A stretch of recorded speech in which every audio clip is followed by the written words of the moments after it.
Je vous remercie de me donner à nouveau l'occasion de m'adresser au Conseil sur la situation des droits de l'homme en RDC.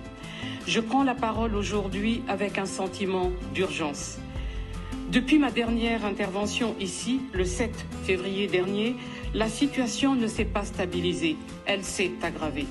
Le conflit s'enlise, la violence s'étend et la souffrance des civils s'intensifie. Les avancées du mouvement du 23 mars, soutenues par les forces de défense rwandaises, l'activisme continu des ADF, de la Codeco et de diverses factions de Wazalando perdurent. Résultat, les souffrances de centaines de milliers d'enfants, de femmes, de personnes âgées et déplacées à l'intérieur du pays s'aggravent. Sur les 1099 violations des droits de l'homme recensées par le Bureau conjoint des Nations Unies pour les droits de l'homme depuis le début de l'année, 88% ont eu lieu dans les provinces en conflit.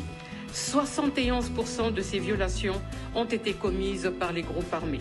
The Council needs to remind all those directly responsible for or actively supporting the prolonged suffering of civilians that they will be held accountable before domestic, regional and international judicial institutions. Pendant que le conflit perdure, nous assistons à un revers inquiétant de décennies d'investissement et d'efforts pour faire respecter l'état de droit dans l'Est de la RDC.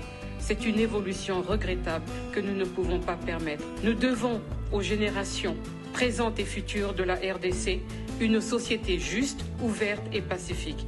Une société où la loi protège, où la vie a un prix, où la dignité n'est pas un luxe mais un droit.